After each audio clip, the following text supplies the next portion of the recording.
Saya Farhalina. Status dah berkahwin. Berapa lama? Less than 1 year. Nama saya Nasiha. Saya dah berkahwin selama hampir 2 tahun. Okay, hai, saya Anis Amirah Amar Fandi dan saya belum berkahwin. Okey, saya nama Amir Shah. Saya dah berkahwin. Bini pertama, bahaya ni kalau saya jawab. 7 seri. 7 tahun. Tahun ni tahun yang ke-8. Bini kedua tak ada. Okey, nama Helmi. Dah berkahwin dah setahun lebih dah.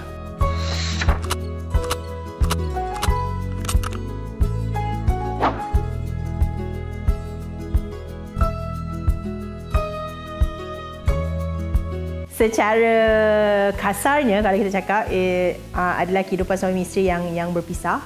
Maksudnya dah tak sehaluan.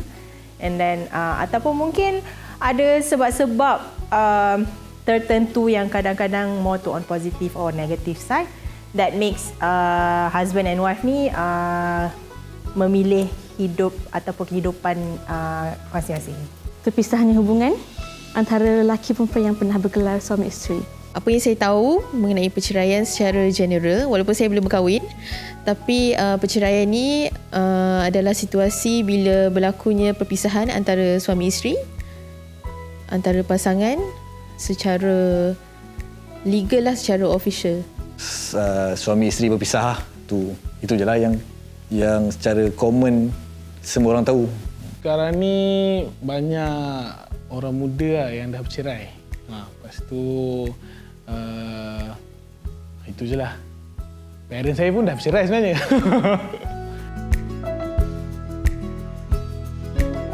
Disebabkan tak sehaluan ataupun masalah keuangan ataupun ada isu-isu skandal. Ada perceraian yang disebabkan oleh suami dia suka kentut merata. Sebenarnya benda macam kentut tu boleh bincang je kan. Tak perlu sampai berlaku perceraian. Bila orang tengok media sosial ataupun orang tengok media sosial, orang tengok berkenaan dekat dia ni. So kadang-kadang rasa terlintas macam untuk lelaki lah, contoh macam kenapa wife aku tak macam ni cantik ni, rasa nak curang. Sama juga untuk perempuan, kenapa suami aku tak macam ni. So dia rasa macam apa yang dia ada tu kurang dan menyebabkan dia pun berlaku curang. Lepas tu bergaduh and then cerai. Apa kita panggil bahasa Melayu salah faham dalam rumah tangga. Itu mungkin suami nak A, laki nak B, suami nak B, suami isteri nak A, macam tu lah. Salah faham lah. Rasanya sebab diorang tak ready. Bukan dari segi kewangan tapi mungkin dari segi mentally lah. Diorang sebab berkahwin ni satu tanggungjawab yang besar kan. Kawan-kawan kita yang dah melalui proses perceraian daripada kecil, dia punya mentaliti dia, perangai dia lain sikit dengan budak-budak lain.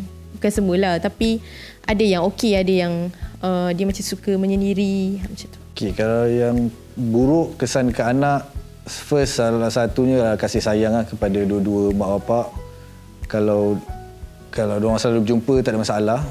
Dan kedua mungkin akan jadinya kalau salah seorang tu ada harta ataupun harta bersama, mungkin akan jadi isu perebutan, dan selalunya anak lah, selalu tak adalah.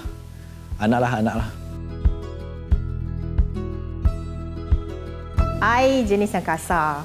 And then we both are kasar. So I rasa selalunya kita orang akan macam, kita orang argue tapi at the same time kita faham yang macam okey, kalau kita layan lagi benda ni dia akan jadi lagi boom, lagi membara. Kalau tak ada komunikasi, susahlah nak teruskan hubungan tu sebab benda kecil pun boleh bawa bergaduh.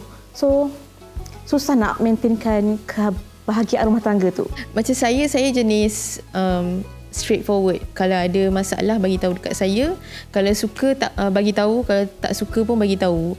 So benda tu daripada kita pendam, saya pula jenis tak suka pendam, saya akan bagi tahu. Okey, I tak suka ni apa semua, dan dia pun boleh bagi tahu kat saya apa yang dia suka, apa yang dia tak suka, supaya benda tu kita boleh bincang balik.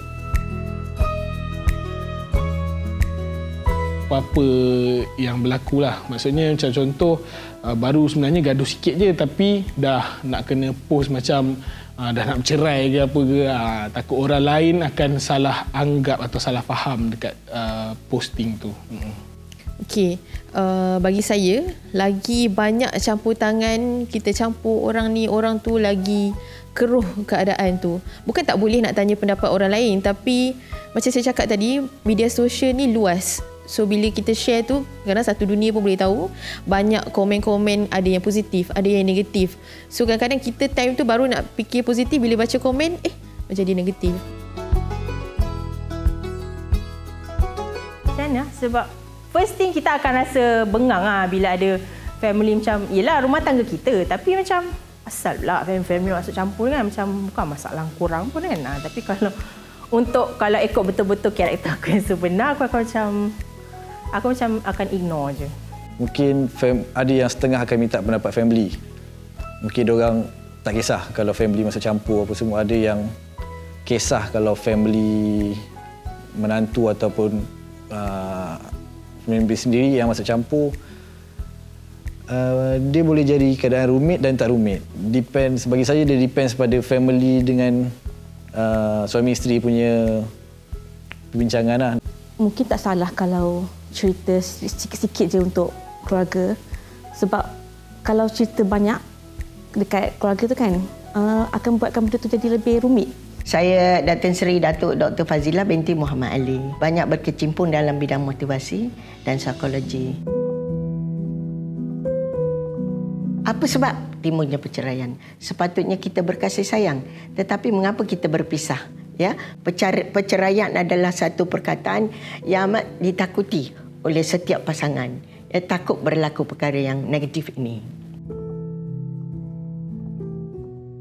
Ya, zaman sekarang oleh kerana banyak media sosial yang boleh mempengaruhi pemikiran dalam orang yang berumah tangga. Kerana perceraian ini adalah perkara yang last lagi, yang penghabisan lagi yang kita perlu sebut dalam sebarang pergaduhan. Kerana bagi kita orang Islam, perceraian itu jika disebut saya cerai dengan awak, sudah jatuh talak satu. Yang pertamanya, perceraian ini adalah disebabkan oleh tidak bersamaan, tidak ada arti keakraban dalam pemikiran yang sama. Ya, tidak sepaham, tidak faham tentang apa masalah suami dan isteri. Biasanya berlaku di kalangan anak-anak yang ataupun orang dewasa yang berumur 35 hingga 39 tahun. Ya. Dan juga kita dapati yang kahwin antara 5 hingga ke 10 tahun. Ini pancaroba yang tidak, waktu itu mereka masih di dalam keadaan di kehidupan mereka masih nak membangun, nak mengembang, baru ada anak. Semua masalah-masalah ini akan datang yang boleh menyebabkan mereka bergaduh dan akhirnya last kali membawa kepada perceraian. Bezanya dulu dan sekarang. Dulu tidak ada orang yang kita pergi nak tanjung. Mak kita, mungkin kita duduk Kuala Lumpur, mak kita duduk di Perlis, ya. Bapa kita di Perlis. Dia orang tak tahu apa perasaan kita. Mungkin kadang-kadang sekali-sekala kita telefon, ya. Tetapi kita tak ceritakan, kita tak nak mak bapak kita susah hati. Tetapi kita tak ada kawan. Dulu ada kawan rapat yang boleh bantu, ya. Tetapi sekarang masalahnya ada media sosial. Di type sekali satu ayat, aku nak bercerai, suami aku berselingkuh, suami aku tidak sepaham dengan aku, sudah jadi viral. Bila jadi viral, orang ramai akan bagi pandangan yang macam-macam. Orang tu tak rasa dalam hidup kita. Cerai saja, cari girlfriend lain. Itu yang orang yang tidak bertanggungjawab apabila menggunakan media sosial. Walaupun rakan sekerja, kerana kesibukan, mereka menganggapkan semua kalau dia kata, oh, suami curang. Suami curang. Sudah, cari lain. Banyak. Mulalah mari yang lain menaik untuk berkawan dan sebagainya. Ini keadaan yang tidak sihat sekarang. Ya, zaman dulu ada nasihat dari mak bapa, ada nasihat dari kakak abang, ada nasihat kita pergi jumpa ketua kampung atau tok pengulu atau tok kadi. Bukan mudah. Kita kahwin 10 tahun, ya. Tetapi benda yang nak bercerai itu 1 saat. 1 minit, 2 minit. Boleh bercerai, habis hancur. anak yang kecil-kecil nak pergi ke mana? Itu yang kita kena fikir panjang sebelum menyebut perkataan itu. Pasangan-pasangan muda ni dia berkawan, dia berkenalan, dan bila dia rasa serasi dia nak kahwin, ya. Tapi zaman dulu dipilih oleh orang tua-tua, ini awak kahwin. Tetapi mengapa dia orang boleh kekal? Kerana mereka mendapat penasihatan dari ibu bapa mereka. Sebab kalau apa-apa pun dia balik kepada mak dia, itulah mak pilih. Yang ni saya tak tahan lah, mak dia akan nasihat. Tetapi zaman sekarang terpulang pada kita, pemilihan kita. Tidak ada keserasian ni, yang pertamanya mungkin dari segi pendidikan. Ya, pendidikan di rumah dia lain, pendidikan di sekolah dia lain. Mungkin kalau isterinya pendidikannya lebih tinggi, mungkin suaminya pendidikannya kurang. Jadi dia tak faham situasi pekerjaan isteri atau suami. Begitu juga sebaliknya. Lagi satu, katalah isteri ni kerja sebagai sekretari ke, setiausaha ke, jaga kerani ke di pejabat, ya. Dia akan, katalah isteri suaminya tak dapat memberikan dia keuangan yang cukup. Ya, dia kata ini dia bergantung pada duit I juga, gaji dia juga. Ya, dia akan bandingkan. Dia pergi mengadu kepada yang jantina lain, pegawai atau sama sekerjanya yang lelaki. Bila dia mula pergi minum cerita-cerita hal rumah tangga dia. Begitu juga sebaliknya suami, pergi minum cerita-cerita dengan orang lain, perempuan. Akhirnya, kalau mata bertentang mata, siapa tak jatuh cinta? Masing-masing akan manusia. Kita lemah. Ya, manusia. Kita manusia. Jadi hati tu nak kuat. Kalau hati kita sudah kurang pada suami kita, pada pasangan kita, kita jumpa yang lain, maka itu akan menjadikan satu perkara yang tidak senang lah. Akhirnya kita akan jatuh hati. Bila jatuh hati akan jadi curang. Ya, ini yang selalu kita fikirkan. Zaman dulu, orang tua-tua ada boleh bagi nasihat. Zaman dulu, kekuatan iman adalah kuat. Agama itu adalah kuat. Zaman sekarang, macam-macam keluar di dalam social media. Macam-macam, dari atas katil, di dalam bilik dan lain-lain. Semua ditunjukkan, dipamerkan. Ini membuatkan nafsu-nafsi orang dah berlainan. Dia boleh bandingkan dengan kehidupan rumah tangganya dengan orang lain. Ini yang menjadi satu masalah dalam kehidupan berumah tangga. Selepas dia bercerai, habis iddah selama 3 bulan, barulah boleh dia keluar. Ya, itu syarat yang dibuat oleh Allah Ta'ala sendiri dalam agama Islam, ya. Yang mana pasangan ni tak boleh keluar. Dia mesti masih pegang teguh 3 bulan.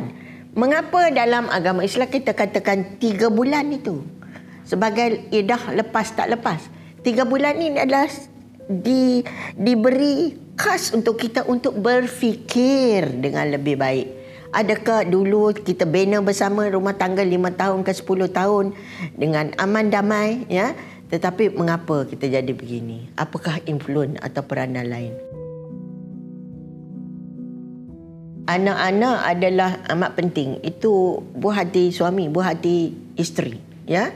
Itu keturunan kita 2 orang, ya, yang akan mengakibatkan kepada psikologi anak-anak tadi. Jika anak tu kecil 3 tahun, dia tengah nak membesar, tengok-tengok bapa dah tak ada duduk di lain, mak selalu bergaduh dengan bapa hari-hari, ya, itu akan mempengaruhi psikologi anak itu, dan anak itu akan bertindak ke depan, ya.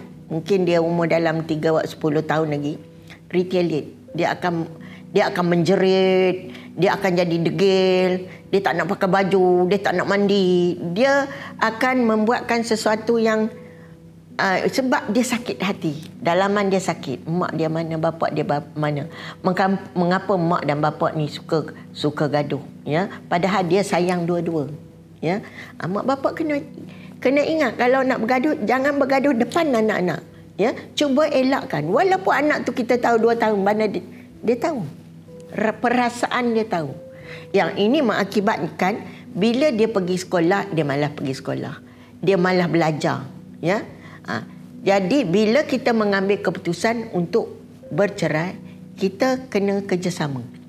Suami okey, kita dah berpisah. Seminggu sekali awak bawa anak ni keluar. bawa dia pergi mana-mana main playground ke dan sebagainya. Ataupun jika anak tu di sekolah rendah, pergi tengok keputusan peperiksaan dia apa. Tanya cikgu apa masalahnya. Kerana ini akan memberi kesan yang amat mendalam kepada anak itu sehingga dia dewasa. Untuk anak-anak muda yang baru berkahwin dan kekalkan supaya apabila nak pergi kerja, ciumlah pipi isteri. Begitu juga isteri cium tangan suami. Tak mau cium tangan, cium pipi. Buat cara orang putih pun tak apa. Supaya mengeratkan lagi. Begitu juga jika suami nak pergi jauh, ataupun jika sekiranya kita sekali dua telefon, maka apa hari ini? You masak apa hari ini? Apa masakan yang boleh kita makan? Itu satu. Yang kedua, birthday, hari lahir, belilah kuih sebiji untuk kita potong kek bersama, ataupun belilah bunga sekuntum atau satu bukit, Dan saya maaflah saya bercerita tentang peribadi, Jika birthday saya, selalu suami saya akan beli bunga. Saya akan kira bunga itu. Berapa? Kalau umur saya 40 tahun, 40 lah kena ada. Saya cakap dengan anak saya, tolong kirakan bunga abah beli tu bunga berapa kuntum. Sehinggalah saya sekarang 70 tahun, 70 lah kena ada. Jadi itu sesuatu yang kita rasa satu yang kita ketawa lah, kita akan kata apa ni kita, tetapi itu sesuatu kenangan yang manis, yang seronok. Jangan kita biar kita lepas. Oh dah tua, dah lama, biarlah. Atuk dah katanya. Tak boleh. Masih kena ingat dia tu muda dulu. Dia pun handsome dulu. Isteri kita tu muda dulu, cantik dulu. Bukan tanggus jemput di atas kepala, itu ingat. Dulu yang kita berkasih, itulah dia. Kalau 50 tahun berkasih, itulah dia sampai sekarang. Perlu kekalkan apa yang kita nak buat. Beli hadiah sikit-sikit, kecil-kecil pun jadi. Yang kita boleh tanggung, kita boleh beli. Bukanlah nak beli emas ke, nak beli apa, tidak payah. Beli benda-benda baju, kita beli t-shirt untuk suami kita pergi exercise dan sebagainya.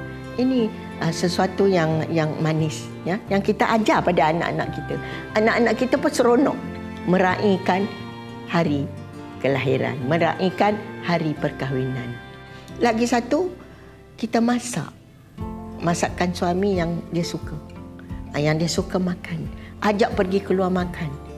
Jangan kita hanya biar kalau kita dah kahwin 40 tahun, tetapi kita biarkan begitu saja. Kita raihkan perkahwinan kita setiap hari. Dengan ciuman, ataupun dengan pelukan pergi kerja sebelum keluar, dengan telefon, selamat jalan, best of luck, waktu dia pergi meeting dan sebagainya. Ini semua akan membangkitkan rasa, semarakkan lagi percintaan kita. Dalam hal ini, cuba elakkan daripada bergaduh. Jika kita bergaduh, jangan masukkan dalam media sosial. Hal kita, hal peribadi kita. Jangan cerita, aku dah cerai. No. Itu bukan satu kebanggaan. Itu satu yang perkara yang kadang-kadang mungkin mengakibatkan dosa. Jadi, kita tak tahu salah siapa. Tetapi mungkin Allah Ta'ala dah tetapkan, itu dah kita punya dodos setakat itu. Nak buat macam mana? Tetapi jangan menggalakkan, menyeronokkan kalau sudah berpisah, sudah berkelahi. Elakkan daripada berkelahi. Kalau sekiranya tak mau anak-anak dengar, tulis dalam surat, bagi kat suami, ni saya tak faham, tolong terangkan. Lepas itu, bila dia balik kerja atau malam, kita pergi makan bersama-sama di luar. 2 orang saja. Tak bawa, tak payah anak pinak. Bercerita tentang hal kita. Itu yang kita, salah satu daripada perkara yang kita perlu ada masa bersama. Kalau kita duduk dengan pak mentua, mak mentua, kita perlu ada keluar bersama-sama, pergi makan di gerai ke, di restoran ke, apa yang kita boleh afford. Ini yang saya nasihatkan supaya, dan perkataan saya sayang pada awak atau I love you tu sentiasa ada di mulut. Sentiasa ada dalam WhatsApp. I love you, something like that. Walaupun kita rasa itu main-main seronok-seronok, tapi itu adalah memberi satu, mengeratkan lagi perhubungan kita antara satu sama lain. Ambil berat. Suami demam sikit, isteri sakit sikit, ambil berat. Ini yang selalu dia akan ingat sampai bila-bila. Aku sakit dulu, dia jaga aku. Aku bersalin dulu, dia jaga aku, dia tengok aku. Aku suka makanan ni, dia beli dekat aku walaupun dia tak ada duit. Aku nak ini, dia beli. Itu kenangan yang kita tak boleh lupa. Ya, utamakan isteri kita dulu daripada utamakan rakan sepejabat kita, daripada rakan sejawat kita. Utamakan keluarga kita dulu, isteri, anak, mak bapak. Itu amat penting.